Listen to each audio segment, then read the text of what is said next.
Kembali lagi bersama Bang Panjul, kepala yang panjul memiliki wajah yang ganteng. Hahaha, Jack. Gimana kabar lo semua? Semoga kalian sehat selalu dan candu menonton Bang Panjul ya. Haha.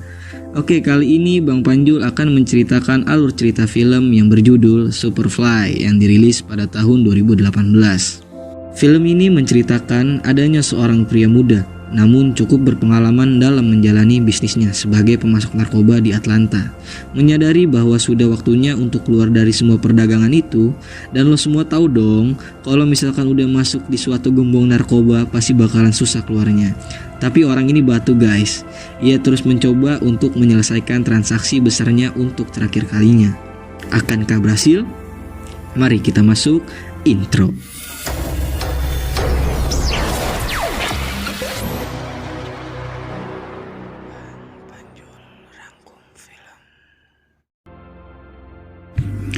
Di awal film diperlihatkan suatu geng yang bernama Snow Patrol yang diketuai oleh Q.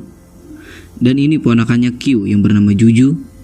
Juju melihat ada seorang yang merekam aktivitas gengnya. Ia pun marah dan meminta handphonenya, tetapi dilerai oleh Q.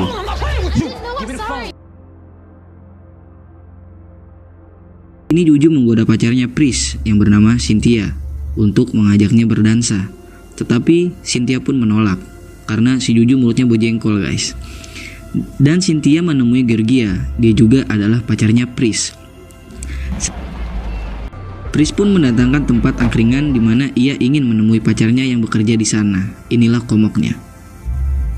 Dan ketika Q menyapa Pris dan ia pun lanjut berbincang, tetapi terlihat di sana ada Juju yang tidak suka dengan kehadirannya Pris. Juju pun berkata dengan Q bahwa dia tidak menyukai Pris, dan Q berkata bahwa Pris tidak pernah mengganggu kita, tetapi Juju menjawab, aku akan mengganggunya. Dan ketika di luar angkringan, Juju pun mengejek Pris, tetapi Pris tidak meladeninya. Tetapi makin lama ia sudah habis kesabarannya, Pris pun melawannya, dan terlihat jauh ada yang merekam aksi berantemnya tersebut. Ketika Juju ingin menembak Pris pun ngeles dan peluru tersebut mengenai perekam tersebut. Juju dan gengnya pun melarikan diri, sedangkan Pris menghampiri perekamnya tersebut dan memberikan uang untuk dilarikan ke rumah sakit. Sin pun berpindah ke rumah Pris. Pris mendapatkan hidayah.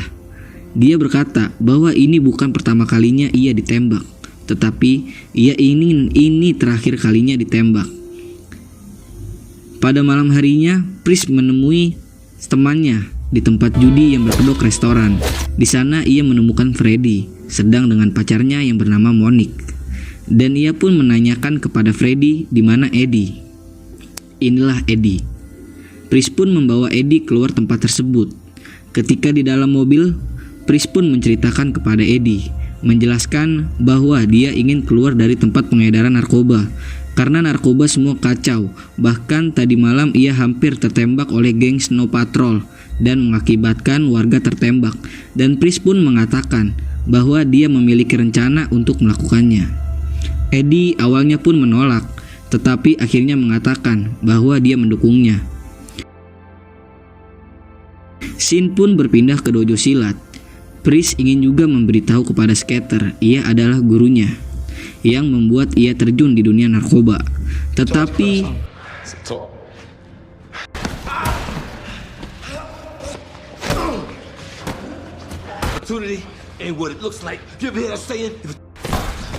mentornya pun menolak untuk membantunya.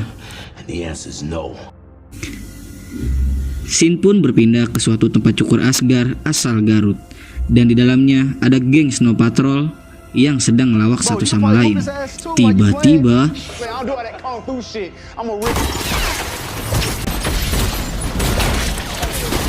ada dua orang misterius yang menembaki mereka. Ternyata dua orang misterius itu adalah Freddy dan Eddie. Ia tidak terima karena Pris temannya ditembak walaupun tidak kena. Sin pun berpindah di mobil Pris dan Eddie sedang membuntuti mobil Skater. Karena Pris tahu Skater ingin menemui pemasok narkobanya.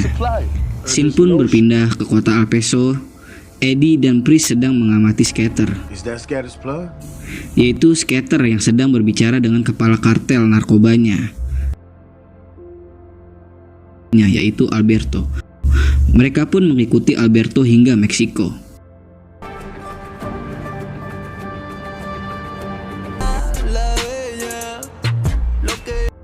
Ketika sesampainya di pasar, Pris pun tetap menguntitnya.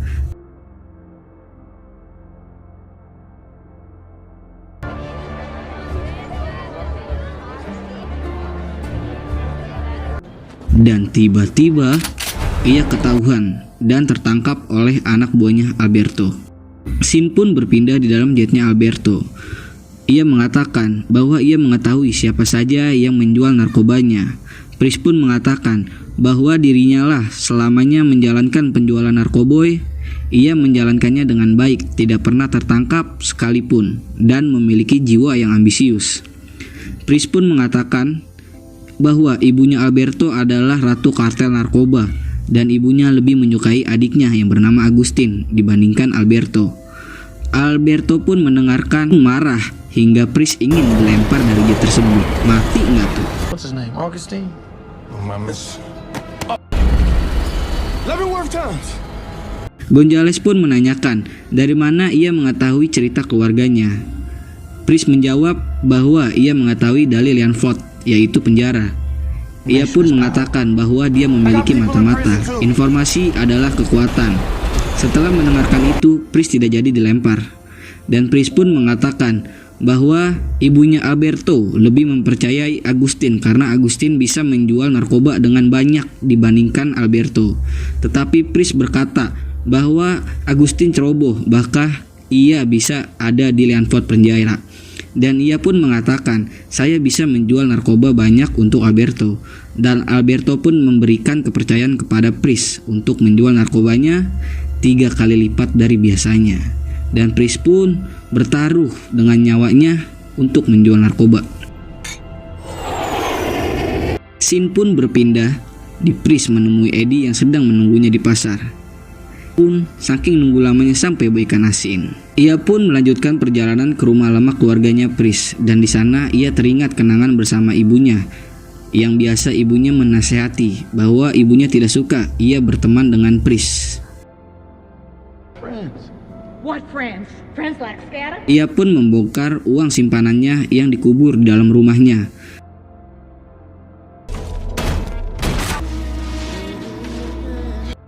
Dan ia pun menjual rumah tersebut. Hey, thanks for finally selling. Sin pun berpindah tempat ke rumah Pris dan Cynthia yang sedang menghitung uang banyak, dan seketika berberes Cynthia mendapatkan pesan bahwa anggota Snow Patrol tertembak. Sin berpindah ke tempat pemakaman geng Snow Patrol. JJ mengatakan kepada Q bahwa peristiwa tersebut akibat Pris, tetapi Q membantah bahwa Pris tidak seperti itu, tetapi JJ tetap kekeh dengan pendiriannya. Sin pun berpindah dengan Pris dan JJ yang sedang latihan tembakan. Di situ Pris mengatakan apakah Eddie yang melakukan penembakan. Awalnya Eddie tidak mengakui, akhirnya pun Eddie pun mengakuinya, mengatakan bahwa ia tidak terima saudaranya diserang, maka dia pun harus merasakannya. Pris pun mengatakan bahwa ini bisa menimbulkan peperangan. You're my brother, Priest. Sin berpindah di tempat pameran lukisan. Di sana sedang ada calon anggota wali kota yang sedang berbicara. Dan di sana Pris menyuruh Georgia untuk menguntit calon wali kota tersebut. Georgia menanyakan kepada Pris apa permainannya di sini, tetapi Pris menjawab, tidak ada permainannya di sini. What's the play here? There's no play right now. And you, my dear, know all the cool shit. Dan tiba-tiba Q mendatangi pameran tersebut untuk menemui Pris untuk menanyakan soal pembunuhan anak buahnya. What's up? Pris pun mengatakan bahwa bukan dirinya lah yang menembak karena ia pun tidak ada di lokasi tersebut. Tapi Q tidak langsung percaya, dan Q berkata, di mana Eddie saat kejadian itu? Pris menjawab bahwa ia bersamanya, dan Q pun menjawab bahwa Eddie pelakunya. Lalu ia meninggalkan Pris. Pris pun mengatakan kepada Georgia, pergi jauh sehabis acara ini. After tonight, you stay away from the gallery. Eddie pun menelpon Pris bahwa ia sudah mendapatkan narkoboy yang dikirimkan oleh Alberto. Scene pun berpindah di toko mebel bahwa Pris pun melanjutkan usaha narkobanya di sebuah toko yang bergedok toko mebel. Ia menjalankan usahanya dengan lancar. Ia mengedarkan narkoba itu di setiap kota-kota dan bar-bar.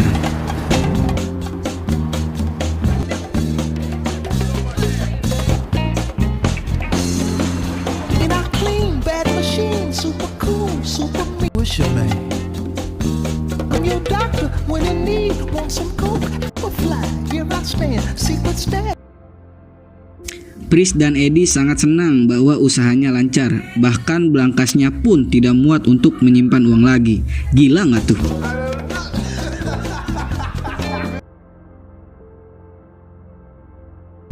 Scene pun berpindah di rumah Pris yang sedang mandi dan tiba-tiba pacarnya menghampiri Pris yang dilakukan adegan popok coy bersama-sama. Mantep bener nih si Pris we. Hahaha.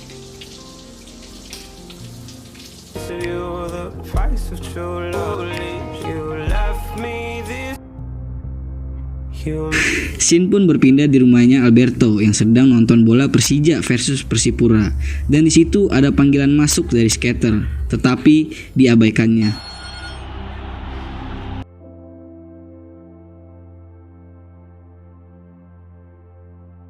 Lalu ibunya Alberto pun menyuruh untuk mengangkatnya, tetapi Alberto tetap menolaknya. Skater pun merasa aneh, lalu ia beranjak pergi.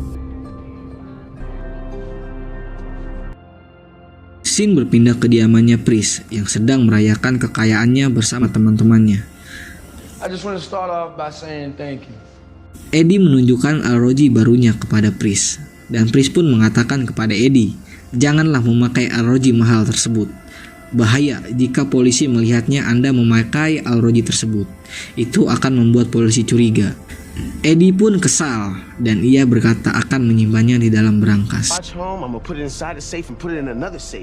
Ketika acara berjalan, Freddy dan Eddie sedang berbicara. Freddy meminta narkoba untuk diajarkan lebih banyak ke kota-kota lainnya dan akan menghasilkan uang yang banyak. Dan Eddie pun menyetujuinya. Dan tiba-tiba pacarnya Freddy menciduk Freddy sedang bersama wanita lain. Oh shit, yo baby. Dan bangkainya, si Freddy bukannya misahin, malah ketawa-ketawa. Anak anjing, anak kagak merasa bersalah lagi sialan. Pada malam hari, Pris menemui informannya dan menanyakan soal skater. Scene berpindah di rumah kelompok geng Snow Patrol. Di sana ada pacarnya Freddy. Ia memberitahukan bahwa penyerangan itu dilakukan oleh Freddy, dan ia pun memberitahukan keberadaannya Freddy. Mungkin dia kesal karena udah diselingkuhin kali ya. Blok. Ketika Freddy sedang mengendarai mobil bersama pacar barunya, di sana terlihat mereka sedang menggunakan narkoboy dan pacar barunya sedang mengemut lollipop rasa kunyit. Dan tiba-tiba ada seorang polisi yang mencurigai Freddy dan menghampirinya. Anggota Snow Patrol pun melihat keberadaan Freddy, tetapi ia kesal karena tidak bisa menghampiri Freddy. Karena ia sedang ditilang, dia pun hanya bisa menunggu. Freddy ditilang oleh perusuk korup yang bernama Franklin yang menggeledah mobilnya.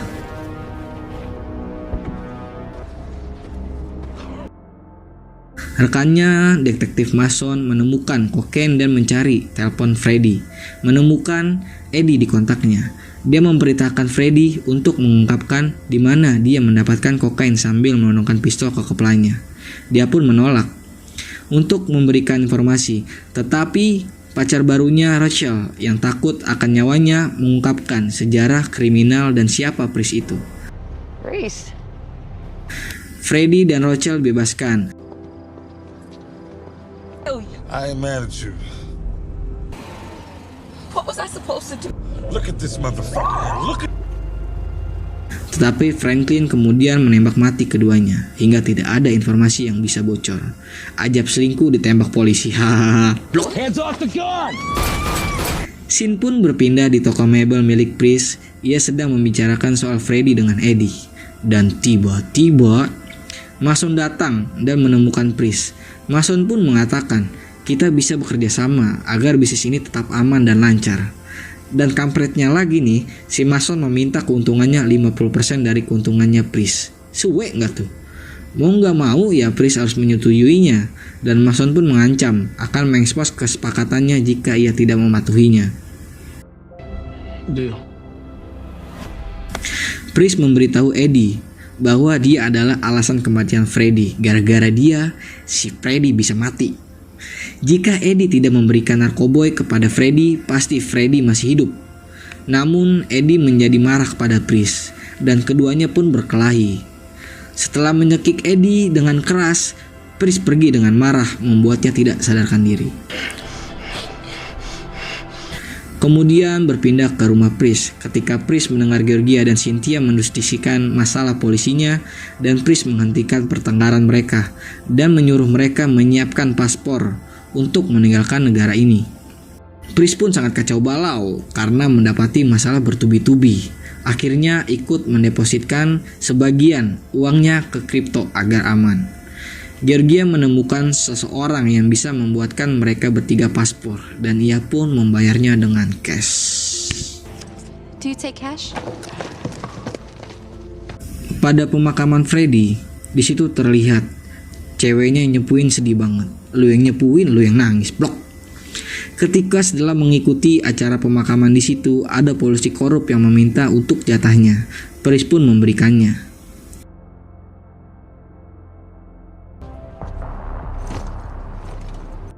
Ketika Pris memasuki mobilnya, tiba-tiba ia dikejuti oleh skater yang datang secara tiba-tiba.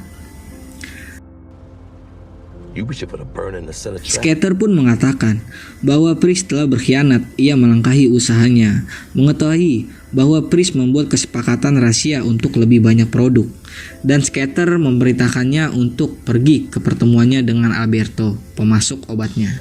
Come on, let's take a ride. Di perjalanan, Pris pun menanyakan kepada Skater untuk keluar dari narkoboy, tetapi Skater menolaknya. Pris pun menanyai kenapa Skater memilih dia waktu itu untuk sebagai muridnya, sedangkan masih banyak anak muda yang lain. Skater pun menjawab bahwa Pris adalah orang yang cerdas, memiliki pemikiran yang besar dibandingkan anak muda lainnya. Sesampai di kediamannya Alberto, ternyata Skater telah melaporkannya Alberto bahwa Pris akan meninggalkan kota. Dan Alberto pun menanyai kepada Pris. Pris pun bersilat lidah bahwa Skater telah berbohong. Akhirnya Alberto pun membunuh Skater. Gila, keren bener nih si Pris. You have. Alberto pun menjelaskan bagaimana dia menyadari bahwa Skater telah mencuri darinya setelah keuntungan Pris secara signifikan lebih tinggi daripada Skater.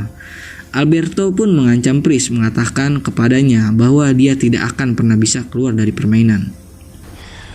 There's no way you're leaving the game. Pris pun memasuki mobilnya. Ia merasa menyesal karena gurunya telah ditembak dan dia juga pusing karena rencana kaburnya telah diketahui oleh Alberto.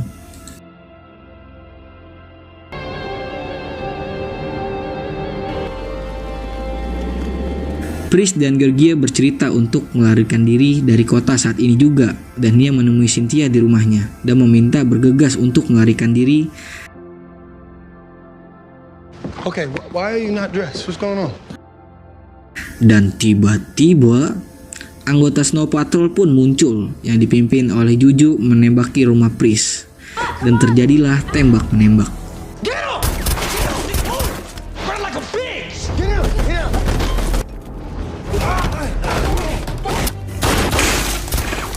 Cynthia pun tertembak. Pris pun melemparkan molotov kepada Snow Patrol. Snow Patrol pun terjebak. Kobaran api.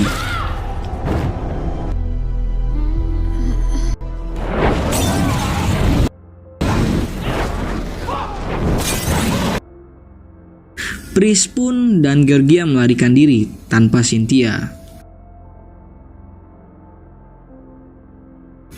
Juju pun lolos dari kobaran api tersebut dan ia juga mengejar Pris.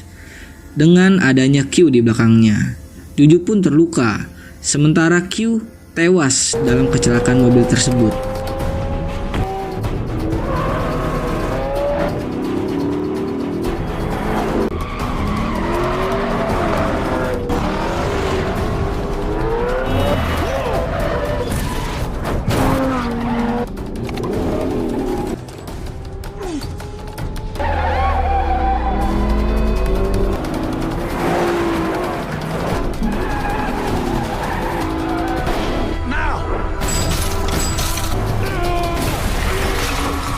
Scene berpindah di markas Snow Patrol. Di sana, Eddie menemukan Juju dan meminta untuk bergabung dengannya, tetapi Juju menolak. Eddie pun berpura-pura setia dengan Snow Patrol dan menipu mereka untuk menggiring ke toko mebel simpanannya Pris. Juju datang untuk membalas dendam atas kematiannya Q. Alright, well, let's go get him. Sesampainya di sana, mereka disergap dan dibunuh oleh Mason dan polisi lain yang diperintahkan oleh Pris.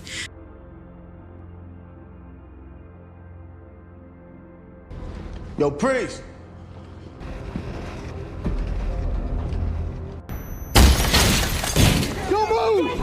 Juju ditembak mati oleh Mason. Mason yang mengeluarkan paket kokain dari berangkas Priest yang tampaknya narkoba itu untuk menjebak Mason. Priest berterima kasih kepada Eddie atas bantuannya dan bersiap untuk meninggalkan negara itu bersama Georgia. Snow Patrol, no more. Alberto terlihat ditahan dan dieksekusi atas perintah ibunya setelah dia menerima dokumen pengadilan yang membuktikan bahwa dia menjebak saudaranya untuk kejahatan yang tidak dilakukan. Priest pun mendatangi wali kota dan dia berpura-pura selfie. Priest pun memeras wali kota tersebut dengan rekaman seks, meminta dokumen hukum tertentu dan berjanji akan menjamin wali kota memenangkan pemilihan mendatang.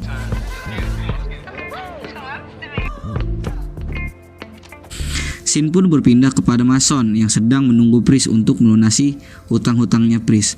Mason dikepung oleh polisi dan ditangkap karena kepemilikan narkoba setelah Priest memberitahu polisi yang lain.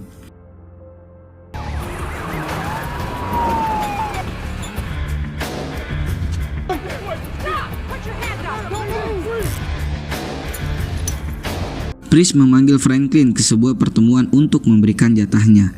Ternyata yang diberikan adalah kertas kosong dan Priest pun memukulnya dan terjadilah baku hantam, mematahkan lengannya untuk membalas pembunuhan Freddy.